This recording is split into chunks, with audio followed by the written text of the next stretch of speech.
Christmas was supposed to be quiet this year. For Daniel, that was all he wanted. No drama. No loud arguments. Just a few days off work, warm food, and calm nights. He had worked hard all year and planned to spend Christmas relaxing at home. He imagined sleeping late, watching old movies, and enjoying the holiday in peace. But something felt wrong. It started with small things. His mother, Linda, had been calling him more than usual. Every call sounded sweet, but also strange. She kept asking about his plans. She asked if he was busy. She asked if he would be home all Christmas week. Daniel found it odd, but he did not think too much about it at first. Linda always had a way of asking questions without saying the real reason. One evening, she called again. "Daniel," she said softly, "you don't have any big plans for Christmas, right?" Daniel sighed. "No, Mom. Just resting." "That's good," she replied quickly. "Too quickly. Family time is important." After the call ended, Daniel stared at his phone. A small feeling of worry settled in his chest. His mother never cared about his plans unless she needed something. A few days later, Daniel noticed another strange thing. His sister's name came up often in conversations. Linda talked about how tired his sister was, how hard it was to raise kids, how parents needed support. Daniel felt uneasy. His sister, Karen, had 5 children. 5 loud, energetic kids. Daniel loved them, but babysitting them was exhausting. He had done it before, and every time, it ended with broken items and a headache. Still, no one had directly asked him for help. Not yet.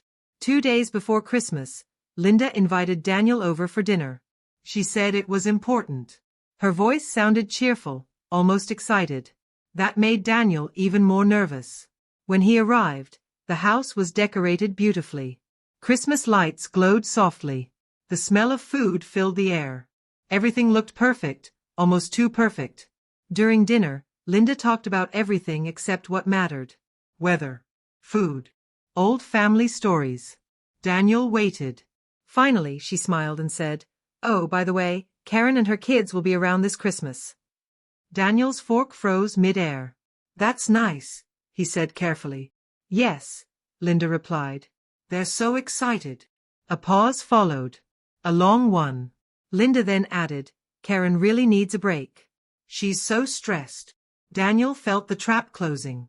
"I hope she gets one," he said slowly. Linda nodded. "She will. Thanks to you." Daniel looked up. "What do you mean?" Linda waved her hand like it was nothing. "You'll watch the kids. Just for a bit."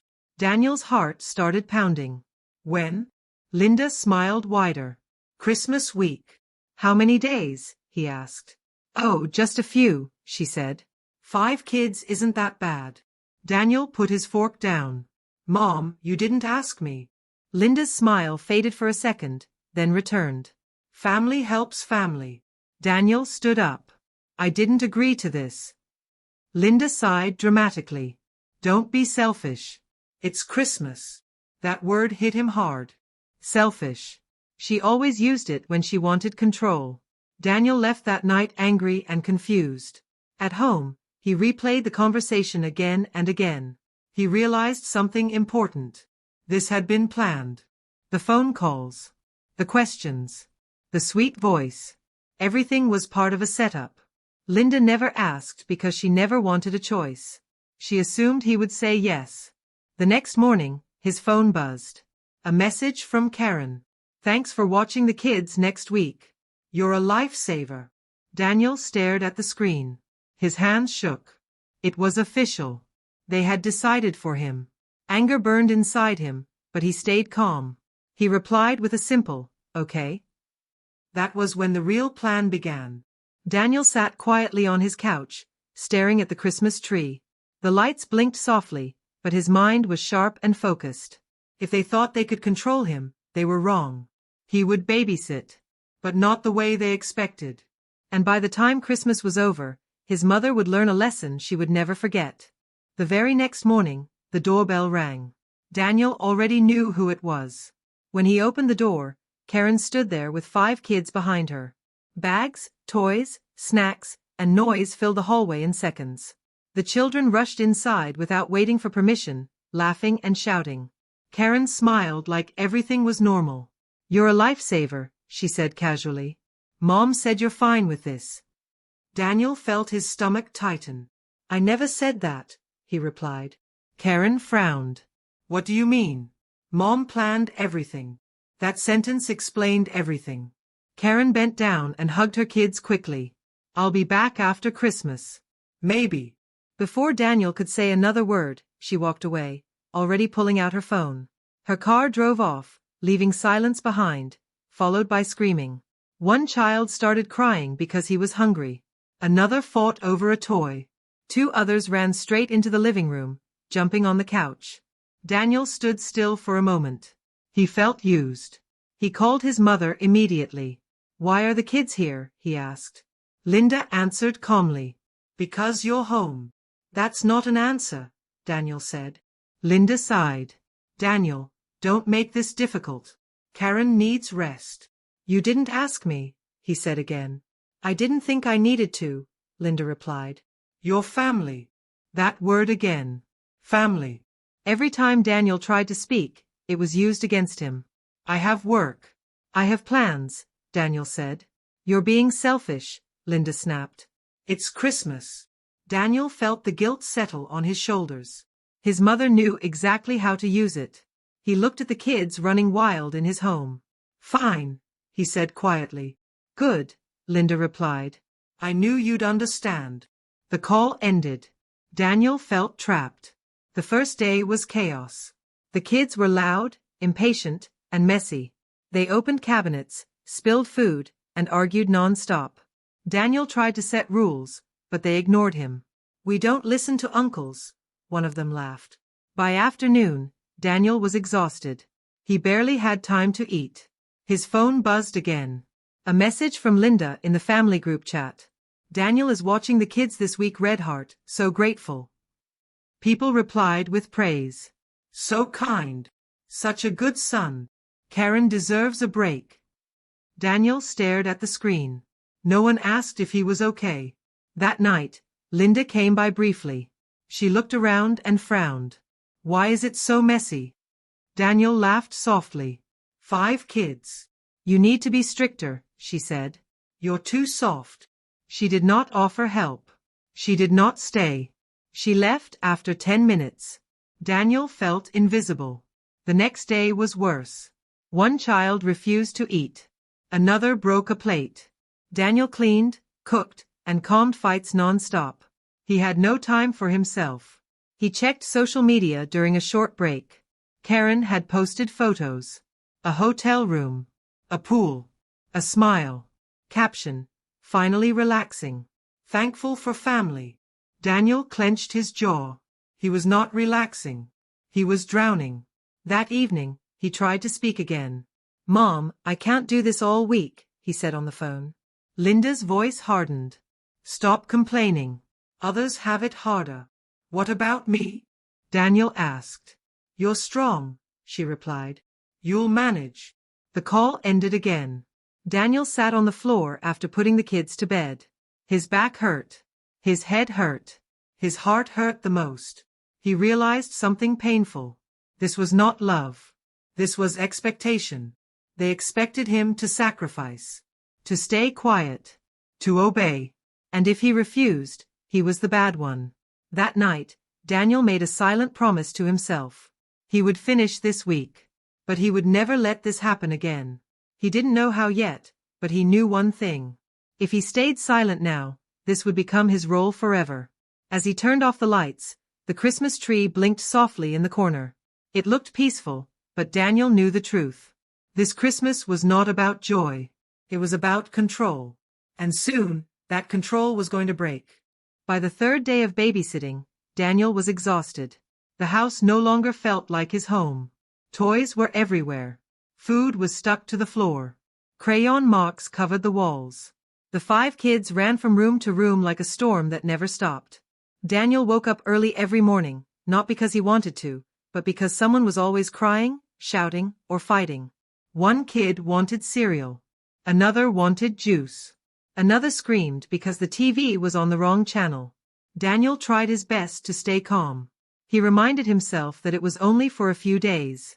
He told himself that family mattered. But deep inside, anger slowly grew. The kids did not listen. When Daniel asked them to sit, they ran. When he told them to stop shouting, they laughed. Karen had raised them without rules, and now Daniel was paying the price. On the third afternoon, something snapped. Daniel was in the kitchen, trying to clean a mess of spilled juice, when he heard a loud crash from the living room. His heart dropped. He rushed in and saw his lamp broken on the floor. Glass was everywhere. One of the kids stood frozen. Another started crying. The others blamed each other. Daniel closed his eyes and took a deep breath. "Everyone sit down," he said firmly. They ignored him. At that moment, his phone rang. It was his mother. He answered. "So," Linda said cheerfully, "everything going well?" Daniel looked at the broken lamp. "No, Mom. It's not." "Oh, kids are kids," she replied lightly. "You'll manage." "I didn't agree to this," Daniel said. His voice was tight. Linda sighed. "Why are you being difficult? Karen deserves rest." "What about me?" Daniel asked quietly. There was a pause. "This is not about you," Linda said coldly. "Stop complaining." The call ended. Daniel stared at his phone. His hands were shaking, not from fear, but from anger. Later that day, Karen sent photos to the family group chat. She was at a hotel, smiling, relaxing, a drink in her hand. The message said, "Best Christmas ever." "Thank you, Mom." Daniel felt something break inside him. While he was trapped in chaos, they were enjoying freedom. They did not care how he felt. They never had. That night, after the kids finally fell asleep, Daniel sat alone in the living room. The house was quiet for the first time all day. He looked around at the damage. Scratches. Broken items. Trash. He laughed softly, but there was no joy in it. He realized the truth. This was not an accident. This was not kindness. This was control. His mother had always been like this. She decided. Others obeyed. And if someone refused, she used guilt and shame until they gave in. Daniel had spent his whole life trying to keep peace. Now he was done. The next morning, things got worse. One child spilled hot chocolate on Daniel's laptop. Another flushed toys down the toilet, causing a leak. Daniel spent hours fixing problems that were not his responsibility. He tried calling Karen. No answer. He messaged her. No reply. But she posted another photo online. Shopping, smiling, free. Daniel's jaw tightened. That afternoon, Linda stopped by briefly. She looked around the house and frowned. "You need to control them better," she said. Daniel stared at her. "They're not my kids." Linda crossed her arms. "Don't talk back." That was it. Something changed in Daniel's eyes. His shoulders relaxed. His breathing slowed. He was no longer angry in a loud way. He was calm in a dangerous way. "Okay," he said. Linda smiled, thinking she had won. "Good." She left without offering help. Daniel stood in the doorway long after she was gone. That night, he made a decision. He stopped cleaning non-stop. He stopped trying to be perfect. Instead, he began watching carefully. He started taking notes. Photos. Videos. Messages. He recorded broken items. He saved messages where plans were made without his consent. He documented everything. Daniel was no longer just surviving. He was preparing. He knew one thing clearly now. If he stayed silent, this would happen again. Next holiday. Next favor. Next demand. But if he spoke out the right way, everything would change. As Christmas Day came closer, Daniel felt strangely calm. The chaos around him no longer controlled him. He had a plan forming in his mind, quiet, smart, and impossible to ignore. The kids laughed and shouted around him, unaware of what was coming. Daniel looked at the Christmas tree and smiled for the first time. They thought they had trapped him. They were wrong. The real surprise was coming soon. By the fourth day, Daniel was no longer reacting to the chaos. He was observing it. The kids were still loud. They still fought, cried, and ran through the house. But Daniel's mind was calm. He moved slowly, carefully, like someone solving a problem instead of escaping one. He knew shouting would not help. Fighting would only make him look wrong. His mother was good at that, turning things around and making others seem ungrateful. So Daniel chose a different path. He started with rules. That morning, he gathered the kids in the living room. He spoke clearly and calmly. "These are the house rules," he said. "If you break them, there will be consequences." The kids stared at him, surprised by his serious tone. "No running inside. No touching my things. No yelling." One child laughed. Another ignored him. Daniel did not argue. He simply wrote the rules on paper and taped them to the wall. Then he took a photo. Next, he made a schedule. Meals. Quiet time. Bedtime. Everything was clear and written down. He knew they would not follow it perfectly, but that was not the point. The point was proof. Every time a rule was broken, Daniel calmly noted the time and what happened. When something broke, he took photos. When someone got hurt, he wrote it down. When the kids ignored him, he recorded short videos, not of their faces, but of the mess and noise. He was careful. He did not shout. He did not touch them in anger. He stayed clean and calm. Meanwhile, Linda kept calling. "How are things?" she asked.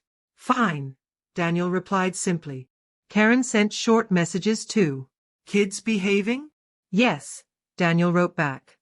They thought everything was under control. They had no idea. On Christmas Eve, the family group chat became busy. Everyone was excited about the next day. Linda announced a big family lunch at her house. Daniel read the message slowly. So that was it. Everyone would be there. Perfect. That night, after the kids were asleep, Daniel sat at his table. He spread out his notes. Photos. Screenshots. Messages. He organized everything neatly into folders on his phone. He also did something else. He printed copies. Paper had power. It could not be deleted or ignored easily. Daniel slept well that night. For the first time all week, his dreams were calm. Christmas morning arrived. The kids woke up early, screaming with excitement. Daniel gave them breakfast and dressed them neatly. He packed bags, snacks, water, extra clothes. He also packed his folder. At Linda's house, the mood was cheerful. Music played. Laughter filled the air. Relatives hugged and smiled. Karen arrived late, looking relaxed and happy. "Oh, my babies," she cried, hugging the kids. She barely looked at Daniel. Linda greeted him with a proud smile. "See? I told everyone you handled it well." Daniel smiled back politely. Lunch was loud. The kids ran around the house, knocking things over. One spilled juice on the tablecloth. Another broke an ornament. Linda frowned, but said nothing. After lunch, Linda clapped her hands. "Let's all sit for dessert." Everyone gathered in the living room. Daniel stood up. "I'd like to say something," he said calmly. The room grew quiet. Linda looked confused. "Now?" "Yes," Daniel said. Karen rolled her eyes. "Make it quick." Daniel nodded. He took a deep breath and spoke slowly. "I was told I would watch the kids for a short time," he began.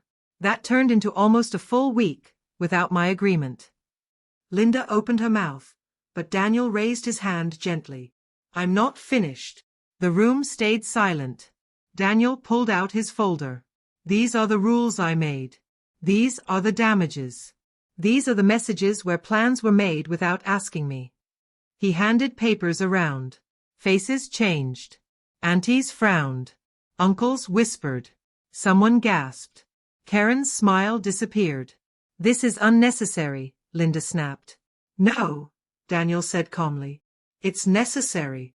He showed photos of broken items. Notes of long days. Messages that proved he was told, not asked. "I love my family," Daniel continued. "But love does not mean being used."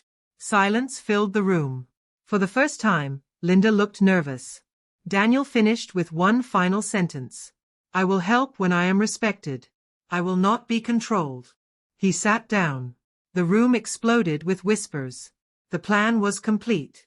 But the reaction had only just begun. The room stayed silent for a few seconds after Daniel sat down. Then the whispers grew louder. Relatives looked at one another. Some stared at the papers in their hands. Others glanced at Linda and Karen, waiting for them to speak. Karen was the first to break the silence.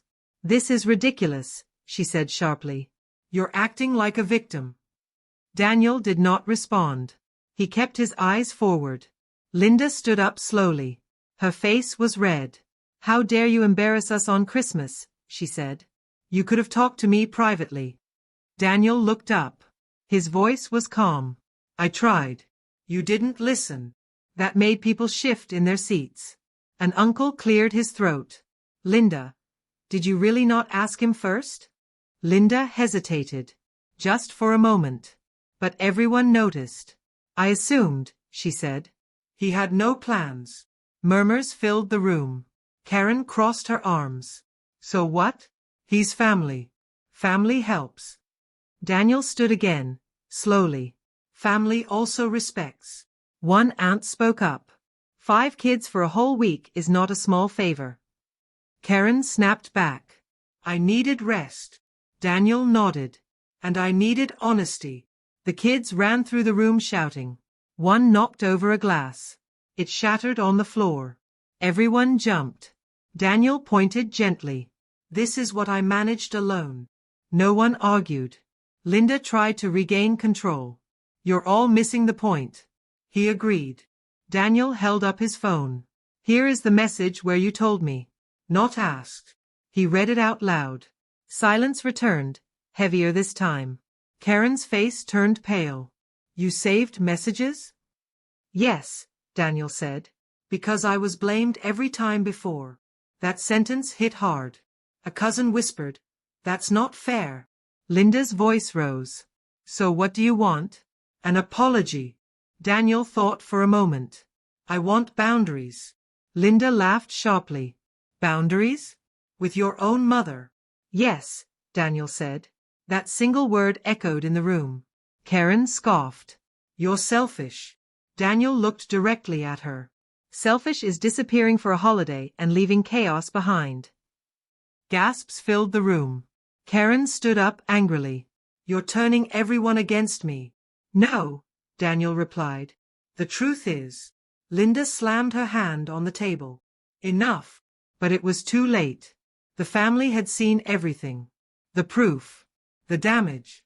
The calm way Daniel spoke. The way Linda tried to control the story. An uncle spoke firmly. "Linda, this went too far." Another added, "You should have asked." Karen opened her mouth, then closed it. For the first time, she had no defense. Linda looked around, realizing she was losing control. Her voice softened suddenly. "Daniel, you know I didn't mean harm." Daniel nodded slowly. "But harm happened." The room stayed quiet. Finally, Daniel spoke again. "I'm done babysitting today." Karen's eyes widened. "What?" "The kids are yours," Daniel said calmly. "I brought them. I cared for them. Now it's your turn." "But," Karen started. "No," Daniel said gently. "Not today." He picked up his jacket. Linda rushed toward him. "You're ruining Christmas." Daniel looked at her with tired eyes. "No, I'm saving myself." He walked toward the door. Behind him, voices rose. Karen arguing. Linda shouting. Kids crying. Daniel stepped outside into the cold air. Snow fell softly. For the first time in days, his chest felt light. He sat in his car for a moment, breathing deeply. He knew there would be consequences. Anger. Silence. Guilt attempts. But something important had already changed. They could not pretend anymore. The truth was out. And Christmas would never be the same again. The days after Christmas felt strange and quiet for Daniel. His phone stayed silent at first. No calls. No messages. No family group chat. It was like the house had gone empty after a storm. Daniel expected anger. He expected shouting. But the silence was worse. On the second day, the messages started. An aunt sent a short text, "I'm proud of you." Another relative wrote, "You were brave." Someone needed to say it. Daniel read them slowly. He felt relief, but also sadness. It should not have taken a public moment for people to see the truth. Then came the harder messages. Karen sent a long one. You embarrassed me. The kids were confused. You made me look like a bad mother. Mom is heartbroken. Daniel stared at the screen. His fingers hovered over the keyboard. Then he put the phone down. He chose not to reply. A few hours later, Linda called. Daniel hesitated before answering. What do you want? He asked calmly. Linda's voice sounded tired. We need to talk. We already did, Daniel replied. There was a long pause. I didn't raise you to act like that, Linda said. Daniel closed his eyes. You raised me to stay quiet. Linda gasped softly. That's not true. Every time I said no, Daniel continued, you said I was selfish. Every time I helped, you wanted more. Silence. Then Linda said, I was just trying to keep the family together. Daniel's voice stayed steady. Control is not togetherness. That sentence ended the conversation. Linda hung up. The next weekend, Daniel went to replace the broken items in his home. As he cleaned and repaired, he felt something shift inside him. He was not angry anymore. He was free. Meanwhile, the family felt the change. Karen had no babysitter. She struggled to manage the kids alone. She missed a dinner. She arrived late to another event. People noticed. At one family gathering, Karen complained loudly. No one helps me anymore, she said. An uncle replied, help is different from being used. Karen went quiet. Linda, too, faced consequences. She tried to organize another family event. Fewer people came. Those who did were distant. She was no longer the center of control. For the first time, she felt what Daniel had felt for years, ignored. One evening, Linda showed up at Daniel's door. She looked smaller somehow. I didn't sleep, she said. Daniel stepped aside and let her in. They sat in silence for a moment. I was wrong, Linda said finally. I thought I knew what was best. Daniel looked at her. You decided without asking. Linda nodded slowly. I didn't think you'd stand up like that. Daniel said nothing. I'm sorry, she whispered. The word felt heavy. Late. But real. I won't do it again, Linda added quickly. Daniel leaned back. I believe you want peace. But things will be different now. Linda looked up. Different how? There will be limits, Daniel said. I will help when I choose. Not when I'm forced. Linda swallowed. And if I cross them? Daniel met her eyes. Then I'll walk away. Linda nodded. She left shortly after. Weeks passed. The family adjusted.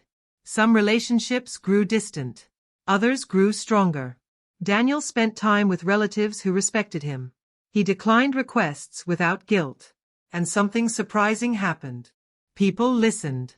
Karen tried once more to ask for help, but this time, she asked properly. Daniel said no. She accepted it. That was new. Daniel smiled to himself. Standing up had cost him comfort, but it gave him respect. And that was worth everything. Winter slowly came to an end. The Christmas lights were gone. The noise had faded. Life moved forward, quieter and calmer than before. For Daniel, this calm felt new, but welcome. He had changed. Daniel woke up one morning and realized something important. He no longer felt nervous when his phone rang. He no longer feared family gatherings or sudden requests. The tight feeling in his chest was gone. For the first time in years, he felt in control of his own life. The family, too, had changed. Linda was different now. She spoke more carefully. She asked instead of telling. When she wanted help, she waited for an answer instead of assuming one. One afternoon, she invited Daniel for tea. I won't stay long, Daniel said before agreeing.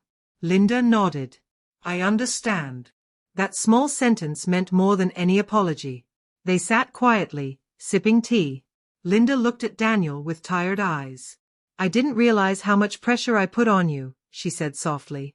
I thought being a mother meant deciding everything.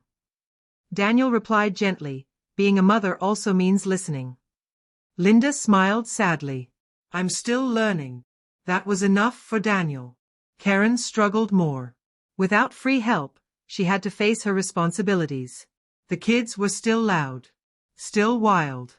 But slowly, she began setting rules. She learned the hard way. One day, Karen messaged Daniel. "I know I didn't treat you fairly," she wrote. "I'm sorry." Daniel stared at the message for a long time. He replied with one sentence. "I hope things get better." It was honest. It was kind. And it kept distance. The family gatherings were smaller now. Quieter.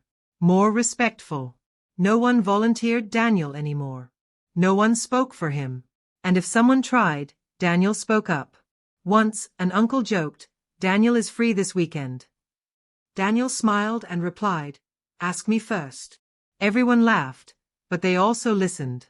The kids visited again months later, but this time with their mother present.